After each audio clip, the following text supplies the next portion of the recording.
Assalamu alaikum warahmatullahi wabarakatuh, my respectable honorable listeners and viewers.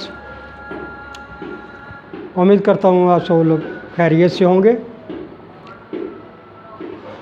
آج کا ہمارا topic ہے قتل عمد ناٹ لائبل ٹو قصاص.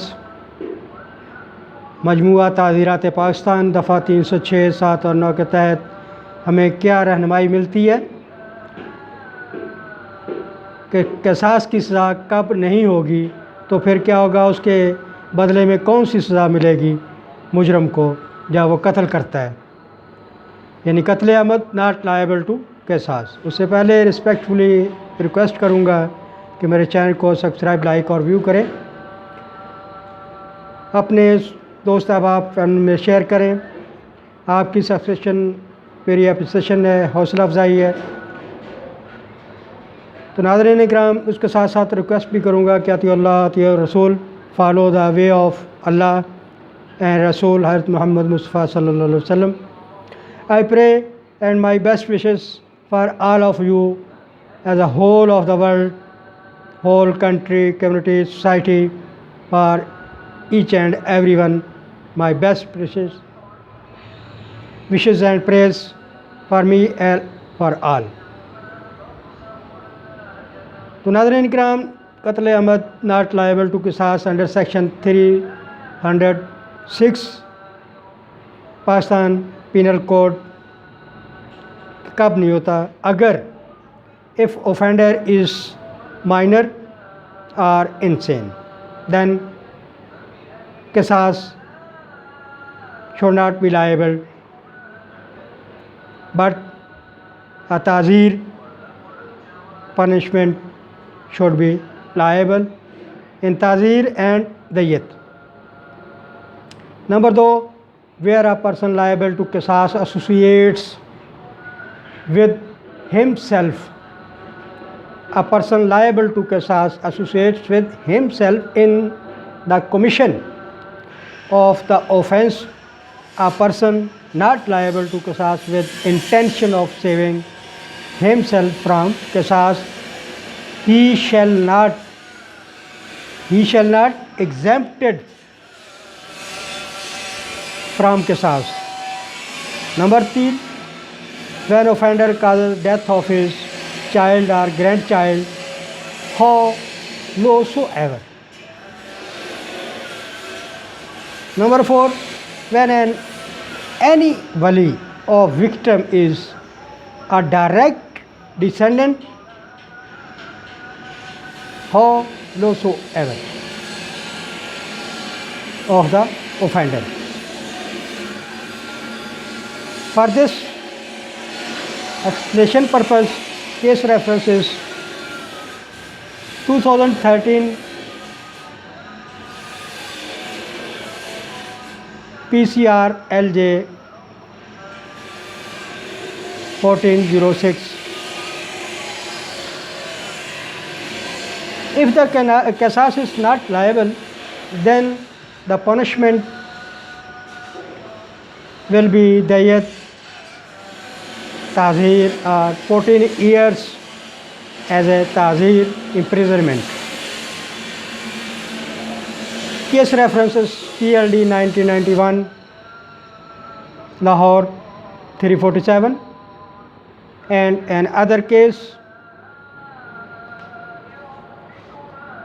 PLJ 1993, Criminal Courts Lahore, page 60. In case failure of diyat, offender shall be kept in jail till payment of diyat. Meanwhile, if the offender died, diyat should be recovered from his estate. Case reference is Ghulam Hussain and others versus the state, PLJ 1993, Criminal Code Lahore, page 60. مجموعہ تعزیرات پاکستان کے مطابق اگر مجرم نابالغ یا پاگل ہے، لیکن اگر کوئی شخص دیگر ایسے شخص کو قتل مقصود قصاص میں شامل کرتا ہے، قصاص کے اطلاق سے دفعہ 306 الف کے تحت مبرہ ہے، تو ایسی صورت میں اس شخص کے خلاف قصاص کا نفاذ بطور سزا ہوگا۔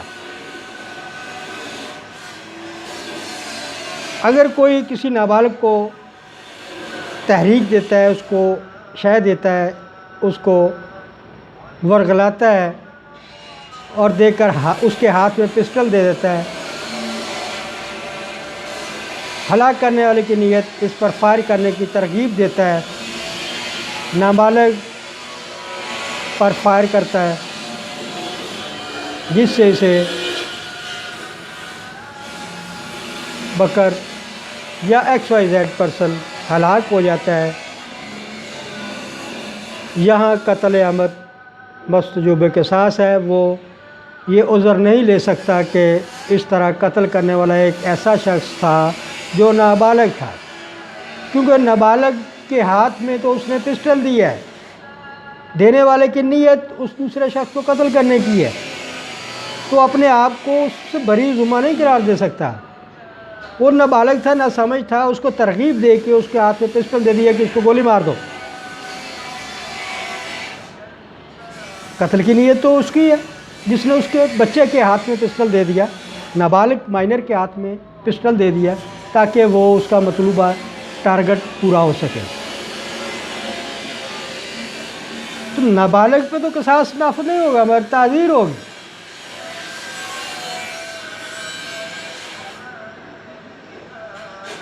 جب ایک شخص اپنے بیٹے پوتے خواہ وہ کتنے ہی نچلے درجے کی پشت سے تعلق رکھتا ہو کی ہلاکت کا باعث ہو، جب زر رسیدہ کا کوئی ولی براہ راست مجرم کی نسل سے ہو، تو ان صورتوں میں قصاص کی بجائے تعزیر اور دیت کی سزائیں ملیں گی۔ ہاں، قصاص پر اس وقت یا قصاص ول ناٹ بی انفورسڈ یعنی عمل نہ ہوگا۔ دفعہ 307 تعزیرات پاکستان میں ایسی صورتیں یا امور بیان کیے گئے ہیں، سیکشن قواعد و ضوابط ہیں جہاں قصاص کا نفاذ تو ہو جاتا ہے لیکن اس پر عمل درآمد نہیں ہو سکتا۔ یہ امور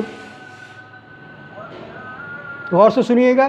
نمبر 1، جب کوئی ولی جبر و اکراہ اور بلا ارادہ دفعہ 309 کے مطابق حق کے قصاص سے دستبردار ہو جائے یا دفعہ 310 کے تحت مجرم سے راضی نامہ کر لے، تو اس وقت قصاص لاگو نہیں ہوگا، انفورسمنٹ یا قصاص پر عمل نہیں ہوگا۔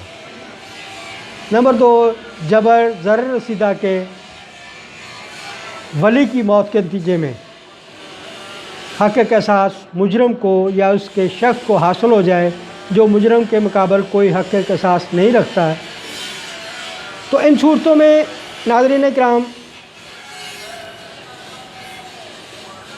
قصاص shall not be liable but تعزیر will be liable، یعنی اس کو تعزیراً سزا ملے گی، جو میں نے بیان کیا ہے کہ دیت کی صورت میں بھی ہو سکتی ہے، 14 سال کی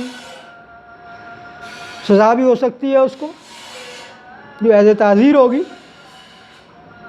مگر قصاص نہیں ہوگا۔ یہ دفعہ 306، 7 اور 309 ہمارے لیے رہنمائی فراہم کرتے ہیں، جو میں نے چیدہ پوائنٹس، اہم پوائنٹس آپ کے سامنے رکھے بیان کیے ہیں۔ ان کو بار بار سنیے گا، غور کیجیے گا تاکہ معاشرے میں جرائم کی کمی ہو سکے، خاتمہ ہو سکے، اور کوئی شخص یہ جرم کرنے سے پہلے سوچے کہ اس کی سزا کیا ہوگی، مجرم بچے گا تو نہیں، سزا ضرور ملے گی اس کو، چاہے وہ قصاص کی صورت میں ہو یا تعزیراً دیت یا 14 سال کی سزا ہو۔ تو ناظرین کرام اپنا خیال رکھیے گا. اللہ تعالی ہم سب کا حامی ناصر. چلتے چلتے پھر میری گزارش، please subscribe my channel, view and like, share with your family and friends. Thank you very much. Allah Hafiz.